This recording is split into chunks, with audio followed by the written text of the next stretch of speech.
Son état de santé nous inquiète. Les transformateurs élèvent la voix. Le mouvement réclame la libération de Succès Masra, malade en détention, et appelle le pouvoir au dialogue pour sortir de l'impasse politique. Départ pour la vie, une marche d'espoir a réuni des centaines de personnes contre le cancer. Un message fort pour encourager le dépistage précoce à travers le pays.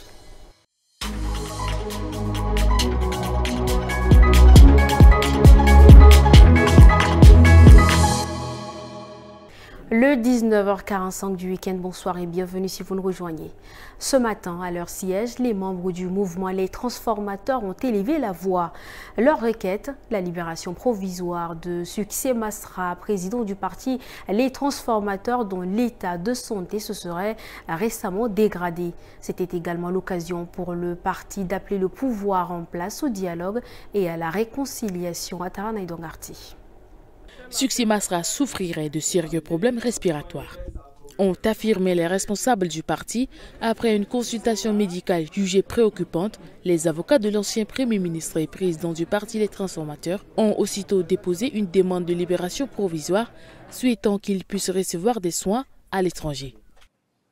En plus du camarade président Masra Succès et du camarade Sigide Jimtoide, injustement détenu, dont nous demandons la libération, nous exigeons la fin des intimidations sans avenir exercées sur nos militants.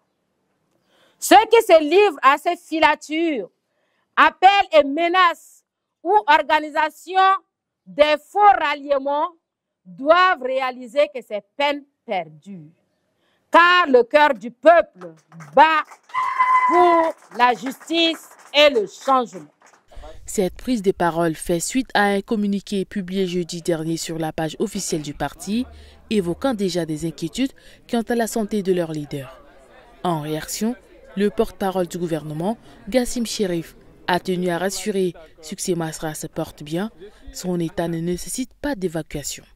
Mais malgré ces assurances, les transformateurs et les avocats maintiennent la pression, dans l'attente d'une réponse à leur demande de libération provisoire. Le récit de Gambi Daniel rendu par Atarainaïdongarti, l'organisation des femmes du mouvement patriotique du salut OFMPS a célébré vendredi une avancée politique qu'elle qualifie d'historique. Les femmes du parti au pouvoir ont organisé une cérémonie de réjouissance au ministère des Affaires étrangères suite à l'adoption de la nouvelle constitution par l'Assemblée nationale et le Sénat.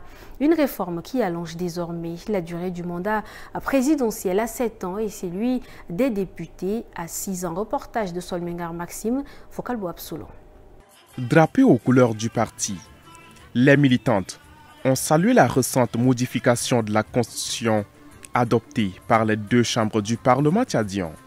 La réforme constitutionnelle porte notamment la durée du mandat présidentiel à 7 ans contre 5 ans auparavant.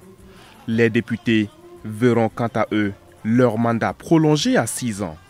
Selon le MPS, ces changements permettront une meilleure mise en œuvre des politiques publiques et ouvriront une voie à un Tchad plus juste pour bâtir un avenir de droit et renforcer la cohésion.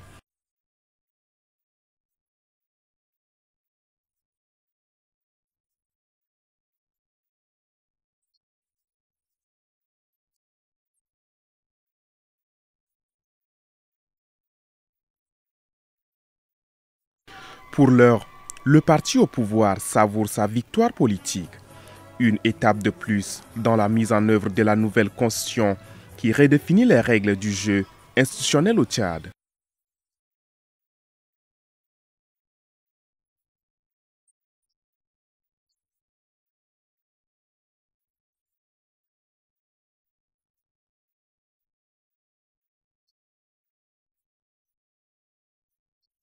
Une célébration qui marque un tournant dans la vie politique tchadienne. Rappelons que ces modifications doivent encore faire leurs preuves sur le terrain, notamment en matière de gouvernance et de respect du calendrier électoral. À l'occasion de la Semaine mondiale de l'éducation aux médias et à l'information, l'ONG Médias pour le développement MEDEV, en partenariat avec Espace Vert, Sahel, l'EDARI et Rectifa, a organisé vendredi une journée de formation destinée à une quarantaine d'élèves issus d'écoles publiques et privées. objectif, sensibiliser à un usage responsable, critique et citoyen des médias à l'ère du numérique.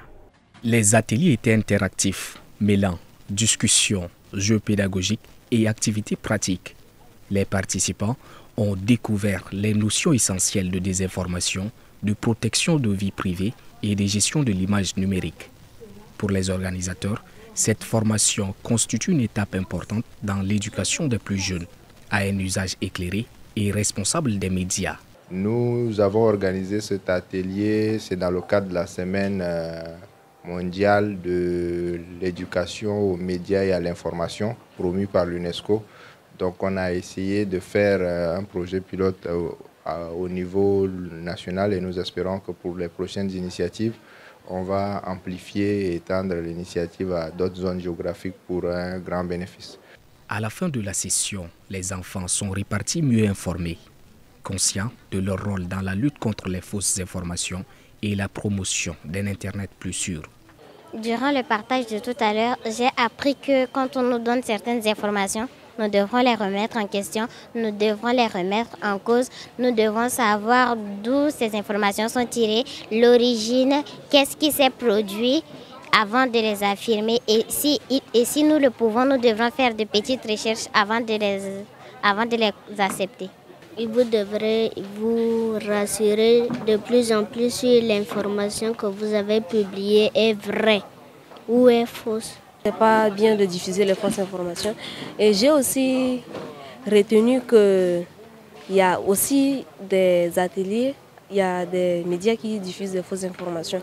La journée s'est achevée pour les participants dans une ambiance conviviale marquée par l'enthousiasme et la fierté d'avoir appris à mieux comprendre le monde numérique qui les entoure. Le Central Mouna a abrité ce samedi le lancement officiel du syndicat national des chauffeurs de transport routier du Tchad. Un syndicat actif depuis 1 an, mais dont la reconnaissance officielle vient tout juste d'être accordée. Maxime Solmengar, Foucault-Boabson. Ils sont venus nombreux, chauffeurs, responsables municipaux et partenaires sociaux, tous réunis pour célébrer la naissance officielle d'un syndicat désormais reconnu par les autorités. Les responsables ont présenté leur feuille de route, améliorer la sécurité sur les routes, défendre les droits des chauffeurs et professionnaliser un secteur clé du transport terrestre.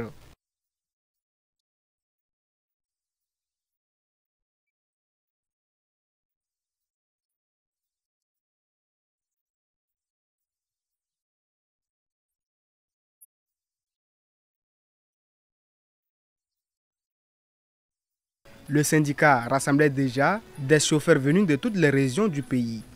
Jusqu'ici, il s'agissait de manière informelle pour encadrer la profession et sensibiliser les conducteurs aux bonnes pratiques de conduite.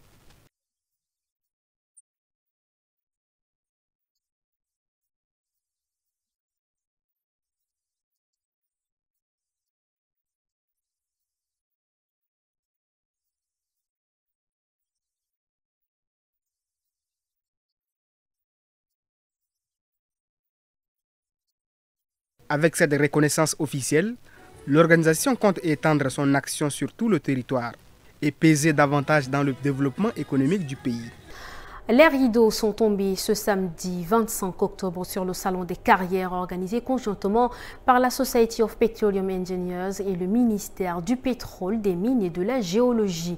Placé sous le thème « Façonner les compétences de demain pour une industrie énergétique durable », cette édition s'est étalée sur 3 jours intenses du 23 au 25 octobre. Bonne aventure à Lombay, Djekoyedom Armel.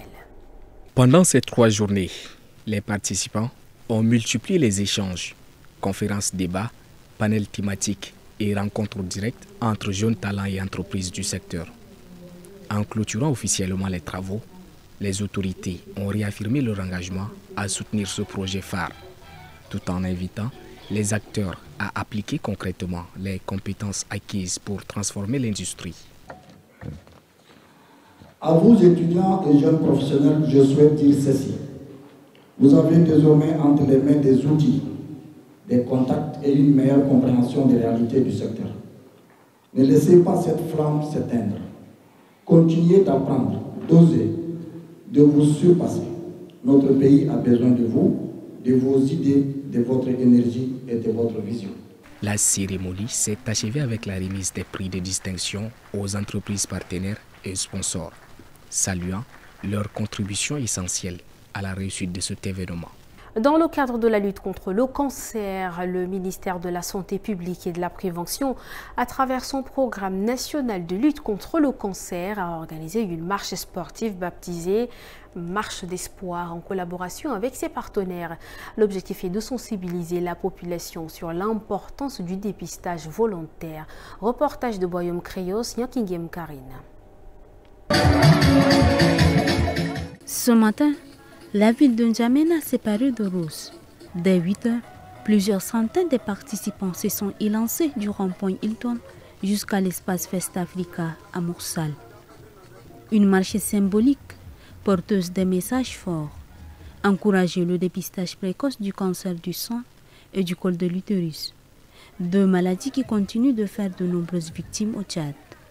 Chaque année, selon les estimations de l'OMS, nous avons plus de 2,3 millions de femmes dans le monde qui sont touchées par le cancer du sein et plus de 600 femmes par le cancer du col de l'utérus. Dans notre pays, il y a eu beaucoup de diagnostics, mais ces diagnostics sont souvent faits avec beaucoup de retard.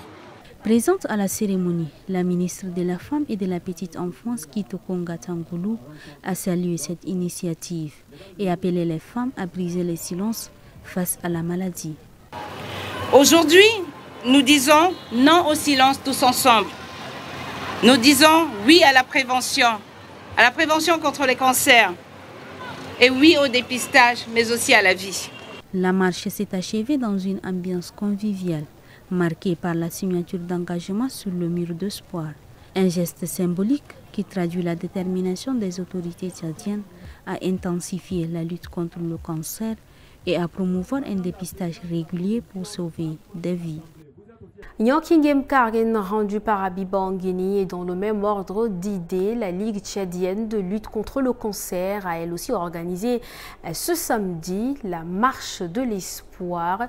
Elle est partie de la clinique Providence allant vers le stade de Paris-Congo pour un seul but, lutter contre cette maladie. Regardez.